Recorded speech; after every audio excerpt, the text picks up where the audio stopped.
Yeah, good evening.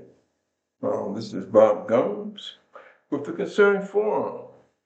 And I've been away for a while. I've had some, personal issues to deal with. And when I went away, we weren't at war. The United States wasn't at war. And, I'm doing this because I'm steadily trying to find myself a studio. And so I can I can present this show to you with better accommodations. Oh, and by the way, listen, I could definitely use some more subscribers. And, you folks out there, if you like what I have to say, please, let me know. If you don't like what I have to say, then, let me know that also. And that takes care of the housekeeping. Um, the reason I really don't have anything prepared, but I guess I'm doing this evening because I'm just sick at heart.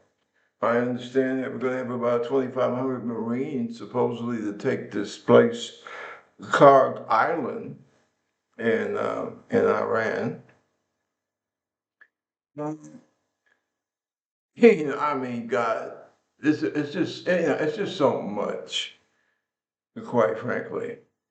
I live in Uganda now, and I've been over here since last June. I keep seeing what's happening, back in America. I'm from New York originally, New York City originally. And what I see happening, I tell you quite frankly, it's like finding out that you've had a family member that has just lost their damn mind. And that's what I see with the United States today. And I will tell you, I know I'm going to catch a lot of hell for this, but I tell you quite frankly, um, I feel that this whole Iran thing is essentially race-based. And I know that you have a bunch of MAGA people out there, right-wing people, that are saying, oh, well, here goes another one. He's playing the race card. Um, Actually, I think it's a little deeper than that. I think that this whole thing about American exceptionalism, right? Now, when Lincoln said that America was like the last great hope for mankind in terms of freedom and democracy, um, I knew he was, I know where he was coming from. Because hell, at that time, we were trying to end slavery in the damn country. But I think that too many of us, too many Americans, um, I don't think that we really taken the time to dissect the meaning of that. And we have gotten caught up in this whole phony exceptionalism thing. Okay? Um, we haven't been acting as a true democracy since like 1945, to be quite frank about it. And even then, you had the shadow of racism and anti-Semitism. But we at least knew that we were, heading in the right direction. Uh, what we have done, and this is not about anti-Semitism, but what we have done, we have looked at what's going on in the Middle East between Israel and the Palestinians. And we have essentially said, okay, well, we're going to see the Israelis as the white people. And we're going to see the Palestinians and everybody else over there as the darkies, quite frankly. Um, we just bombed the school. What was the figures? I think something like 170 or 160 of little girls. And it's like, hey, no big deal. War is war.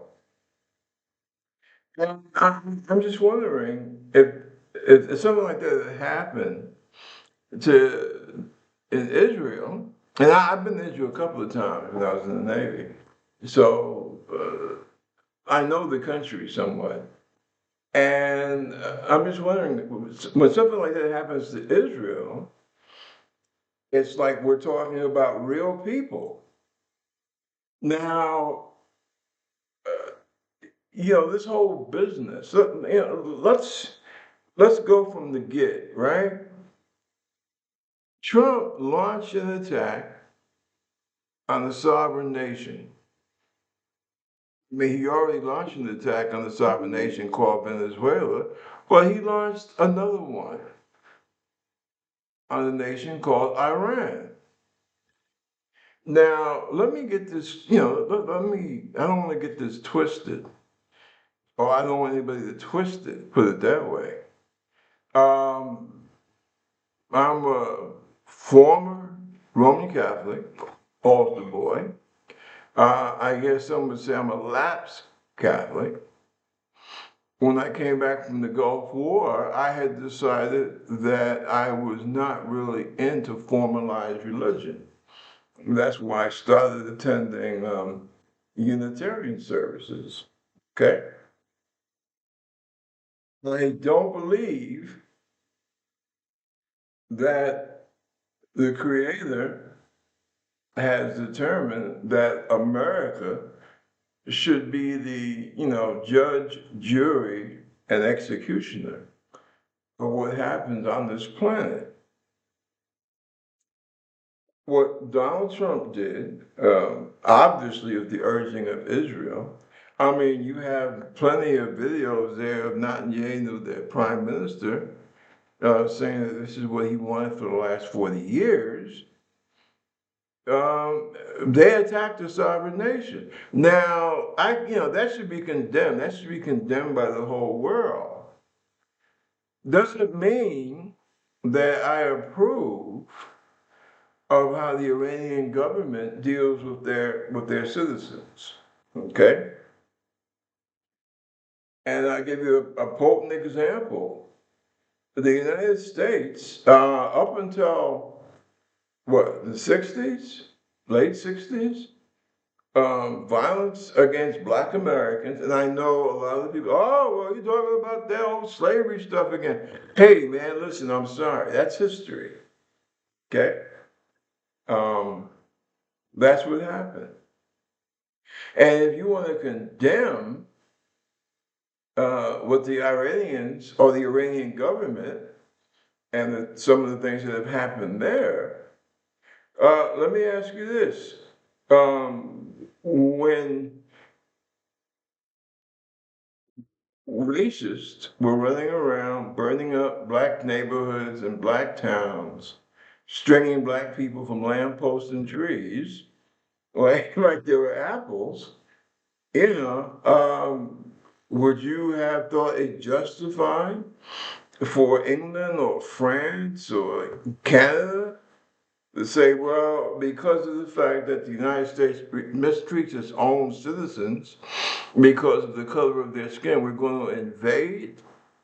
Nah, he wouldn't like that. Now, this is one of the things because, Trump and his coterie of buffoons that he calls a cabinet, they have given us so many different reasons for the invasion of Iran. And let's not make any mistake about this. This is a freaking invasion, okay? And this whole thing about exceptionalism, you're gonna, because now it's, Trump actually sat there and said, well, gee, I didn't know that they would attack the Straits of Hormuz and try and close it down. Yo, man, you attacked these people, right? Why would you not expect them to use the Straits of Hormuz as an economic weapon? Why would you not expect these people to try and blast every American base in Saudi Arabia, Oman, the whole joint. Why would you not expect them to try to blast it out of existence? All right? That's not on Iran, that's on you, Mr. President. You attacked these people. I mean, my God, you're a super wealthy guy. If you people trying to attack your Mar-a-Lago or your towers in Manhattan, wouldn't you react? And see, this is the whole crux of the problem that we have in America. And it's what's really destroying working class Americans, white, black, brown, yellow, red, this whole mental thing, right? Because somehow you have a certain section of people, I guess a lot of them Christian nationalists, like your Secretary of Defense. I'll be damned if I call him Secretary of War. Okay, Congress is the one that has the power to do that, not him. But anyway, you believe that you can attack people and not expect a reaction. And see, I am so sick and tired of it. Well, Iran is the greatest sponsor of terror in the middle. That's bullshit. Okay? I spent almost 5 years doing top secret intel work with DIA. Okay? And like Donald Trump himself, he said when he was asked about Putin, say, hey, Putin has, murdered people. And what did Trump say? Trump said, hey, well, we killed a whole bunch of people also. Okay? So, this idea that somehow Iran is the demon and Israel, they're the saints, it doesn't hold up, right? And see, this is what has dragged American boys and girls into this war. And we're going to wind up paying for this. I mean, we're paying for it now. I don't believe that whenever this conflict comes to an end, I don't believe that America will have the same, how should I say, we're not going to be able to exert the same influence, power, however you want to put it, in the Middle East. Again, I don't see that. Now these people want what, 200 billion bucks? You got people starving in the United States, both in the cities and in rural America. But you are going to finance a war to help another country, Israel, where they, by the way, have free health care, free education, so on and so forth. And we in America, we got a population that over what, about 54% of the people can read barely on the sixth grade level. There's something seriously wrong here. There's a serious imbalance about the way that we have been behaving over the last 30, 40 years. And it really needs to stop. You have a president that basically pimps off the bodies of dead American service people. You saw him standing there with the homecoming of those Americans who had died and have been killed in this mess. And he's standing there as a civilian with his stupid white, what was it, USA hat or whatever? I mean, and he's using that for a campaign hype. I mean, come on. What the hell has happened to the American people? See, and I honestly think that what Trump was able to do, he was able to generate this nativist, bigoted, really anti-people of color, not just black folks, but you see what happened to Latinos in this country, right? And unfortunately, a lot of our lesser educated, lesser enlightened fellow Americans fell for this bullshit. And this is the price that we are paying. This is what happens when you put people of no character um, into the most powerful office, what used to be the most powerful office on the planet. Quite frankly, I think because of this rash invasion into a sovereign country, I don't think that, I'll put it to you like this. I think that if we are fortunate enough in the next 2 years to cleanse America, to cleanse the White House of Trump, MAGA, um, APAC, tech, the tech guy, tech giants. If we're lucky enough to be able to do that, I think that it's going to take a decade or two to, gain our credibility back, to be honest about it. I think that the problem right now, especially with Western Europe, is that they need to discover a backbone. Um, Trump talked about our European allies like dogs, and now he's turning around begging them for help. I think that Western Europe, for their own sake, and quite frankly, for the sake of the United States, they need to stand their ground and say no.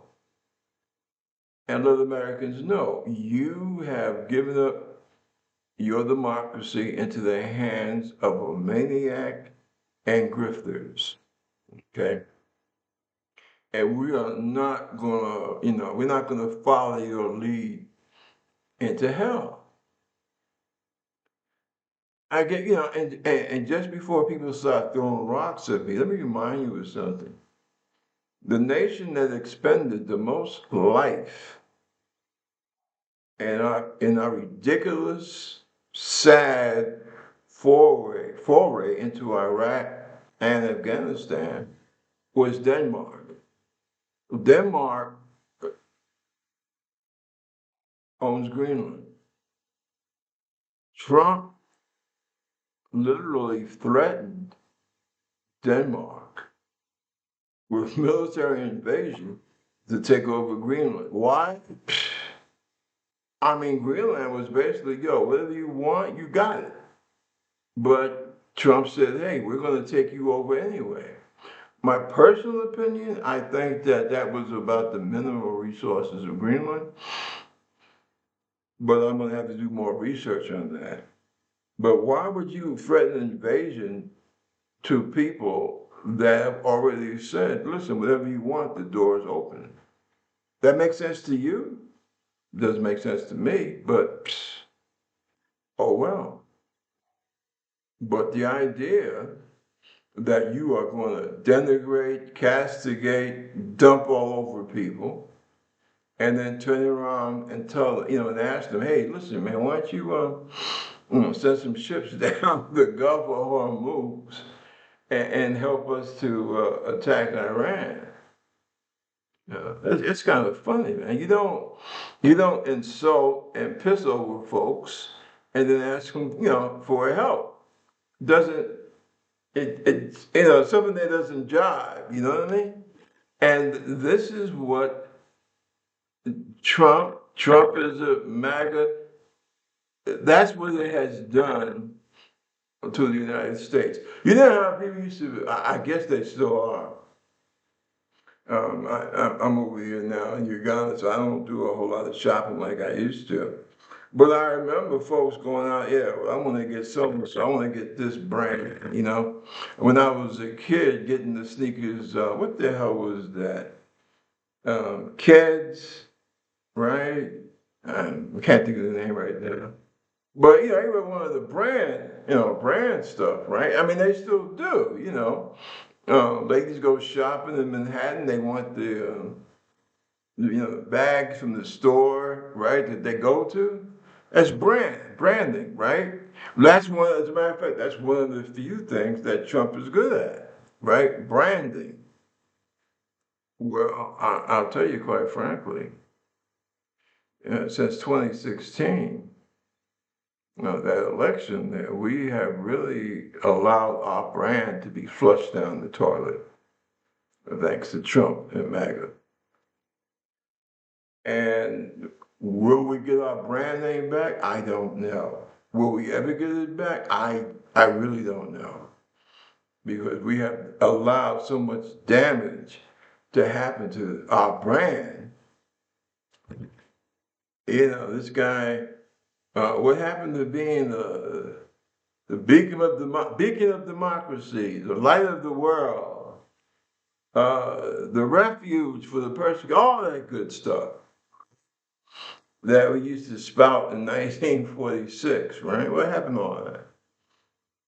Say, um, that's gone. And to criticize our friends in Western Europe, I would say that, as I said previously, you need to get a backbone, number one, and you need to understand that this America, this United States, this ain't 1945, okay? The United States is not your savior. You have a little less than a third of the population that actually hates you, to be honest about it, because a lot of it's bitterness, okay? And Western Europeans really need to understand that. You got a better quality of life.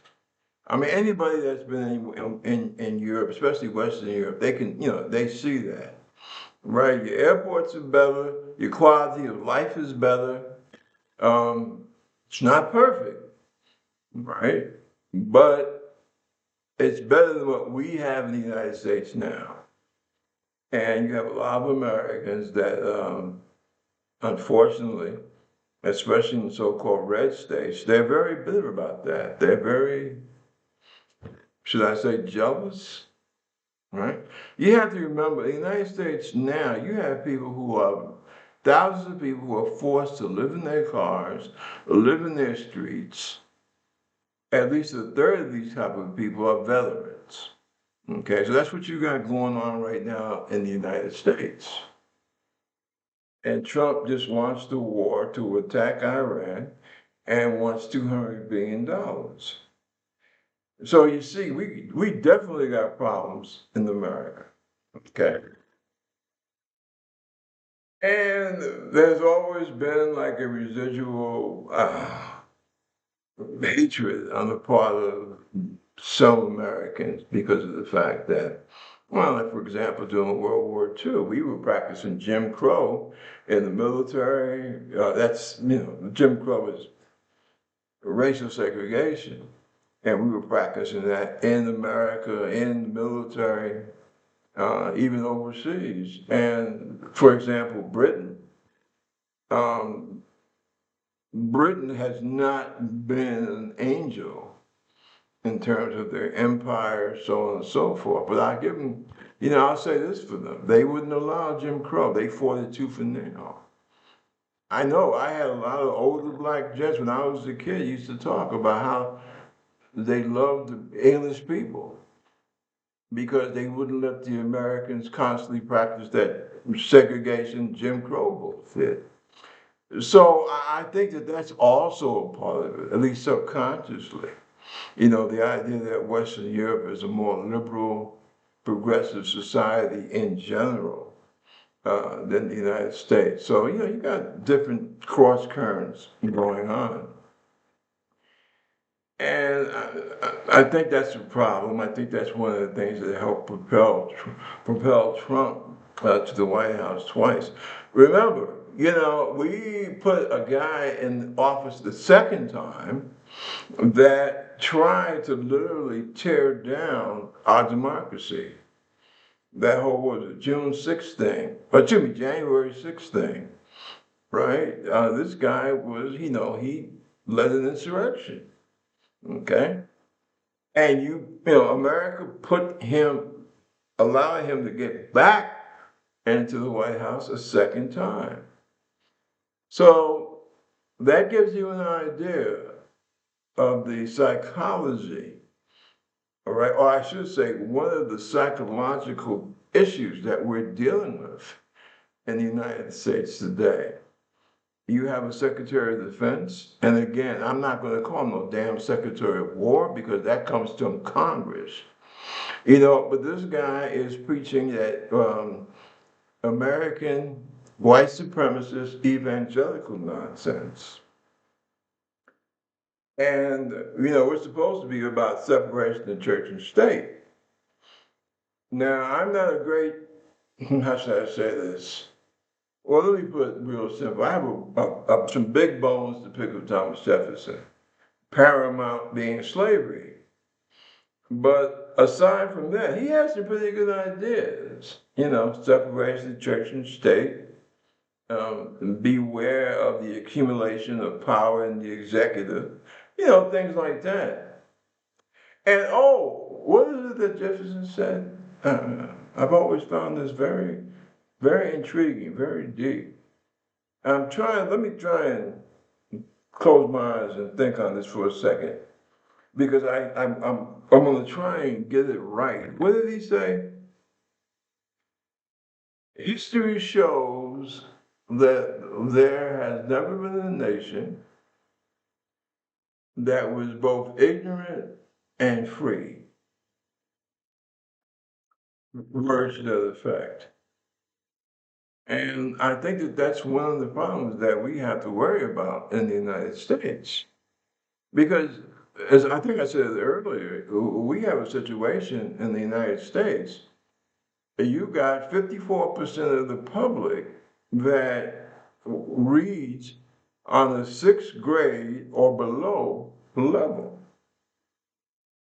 Now, you tell me I'm wrong when I say that if you had, say, 65, 70% of the American public, of the voting American public, that had at least, say, an associate's degree, right? Do you believe that we would have Donald Trump in the White House 2 times? Now, I don't believe that. I really don't. But hey, man, you see it, and you see me and you too, you make your comments. I don't think we would have that. I'm not blaming individuals per se, but I am saying that as a society, hey, we got some serious problems. Because if you got a bunch of people that are not, I know I'm saying it's all wrong, but I'm trying to make it basic. If you got a whole country of people where over 50%, so what are we talking about, 54%, that can't read above the sixth grade level, you got a problem. Because those people are open to any kind of intimidation, any kind of brainwashing, just like the Nazis did in Germany in the early 30s. And I think that that's what we're facing now. Seriously. This whole big thing about, hey, well, we don't want to teach history because it makes people uncomfortable, right? Oh, so you don't want people to go to the doctor because that might make them feel uncomfortable, right? It's the same logic. And I think that that's one of the greatest pitfalls that we have in our democracy, or what used to be our democracy. I really don't know anymore. And then we come back to this whole thing about racism, but it's more than that. It's somehow the idea that America is somehow so special that they have a right to basically mandate what the rest of the world's supposed to do. Um, I'll say this, and I know I'm going to catch hell again, but this whole thing about, oh, well, we have to stop Iran from being nuclear armed. Really? Why? Israel is, for the last 50 years, Israel, 60 years, has been just as responsible for the uproar and hoopla in the Middle East as Iran has been since 1980. I know some people don't like me to say that. I don't get in this business about terrorism. I just don't want to see people die. Period. I don't care if it's being done from this country or from that country. Okay? The Prime Minister, what is his name? Menachem Begin. This guy had a what? £1,000 price in his head for murdering United Nations and British soldiers. Right? United Nations personnel and British soldiers. Right? It blew up the King David Hotel. And he became Israel's prime minister. Right? And God knows they said that Mandela was a terrorist, and the whole world worshipped his memory. Right? Excuse me. The most of the world that's not blinded with hatred worships this guy's memory. So your terrorist of today could be your um, democratic leader of tomorrow. Yeah.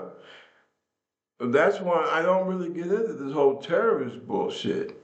Hell, America, we support the Contras, right? Which wound up getting crack into, uh, you know, black neighborhoods and Latino neighborhoods in California and New York. So, it all depends on what side of the fence you're sitting on. That's my attitude towards it. And it's not about, oh, well, you have no morality. No, I have basic morals. I'm not a perfect person, but I have basic morals. I think that death is bad, irregardless of who's pulling the trigger or planting the bomb. But I think one of the problems that we've had over the last 60, 70 years is that the fact that we have gotten into this whole ideological thing about, well, yeah, if, you're working for us and you wind up killing a bunch of innocent people, you're okay because you're a freedom fighter. And if you don't agree with our ideology and you want them killing folks, then you're a terrorist. And I don't know, I'm not going to buy into that.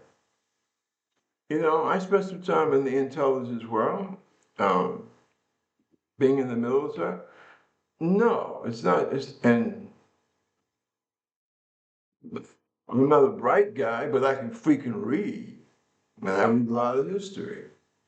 And uh, I think that what we have now is a result of a population here in America that they're so vastly uninformed. And if any of most Americans, unless they are really hardcore partisans, if they have when they have a chance to go overseas, they'll tell you the news that you get in the United States is not the same as if you're in Europe or Africa or Asia. It's totally different, And I think that's another problem that we have. Well, look at this whole thing with Iran. You know, the president of the United States just woke up. I mean, I'm quite sure there were people in the background that have been pumping this up for like weeks, prior, right? But as far as we are concerned in the democracy, he just woke up and said, I'm going to attack Iran. There are a huge buildup of naval forces right off the coast of Iran. But he never bothered to say why. And then when they were finally questioned about it, they had what, two or three different reasons, none of which made any damn sense. Now, we have the official thing is that we have 13 Americans dead. and what, 200 wounded. Now, I'll tell you quite frankly, I don't believe that for a moment. I really don't. I believe that because of the present administration that we have, um, I believe that they're lying to the public. Now, you can get mad at me when I say that, or you can ask me, well, why would you say the president, the secretary of defense, blah, blah, blah, why would they be lying to the American public? Well, unfortunately, this president has a history of lying. I mean, we know this. And see, what really bugs me is if this whole thing, and believe me, I'm not carrying water for Barack Obama. I mean, he made some calls that I really have some problems with. But the dude has a certain amount of class and civility. He did not disgrace the office as this guy Trump has been doing both times, term one and this term. And same thing with Joe Biden. I mean, God knows I got bones to pick with him. Um, dare I say, I even have bones to pick with George Bush Jr.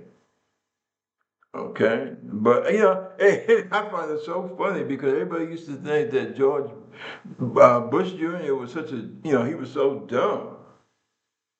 Really? You ever listen to Donald Trump? I mean, come on, man. It's just a mess, right? It's just a mess. We have a very screwed up. We have devolved into a very screwed up political system, right? With the donors, I mean, everybody talks about APAC. It's not just. I'll be fair. It's not just APAC. Big pharma, big tech. Uh, the whole gang of folks, right? The way that we do politics here, if you did it in China, both representatives and donors, they will take you out one morning to a courtyard and blow your brains out, okay, for corruption. That's what they would do in China. In Western Europe, because of their parliamentary systems mostly, you would be forced to either resign or if it was bad enough, you would go to jail. But here in America, it's like throwing big money around. It's business as usual. And we have the best Congress money can buy. And that's not right. It really isn't. So I think that we need to I don't know, man. We need to really reevaluate what the hell we're doing. You got American boys and girls being thrown into the meat grinder of an Iranian war that the American people had no say so in going into. So it's just something to think about. Like I say, hey, there were no prepared remarks tonight. I'm back. I come back to a war that most people really don't understand, and I just had to get some things off my chest. So listen, I want to thank you folks for taking the time to listen to me, and read, educate yourself. That's the best thing I can say, and look out for each other. And this is Bob Gums with the Concerned Forum, and I will see you on the rebound. Take care of yourselves, and peace.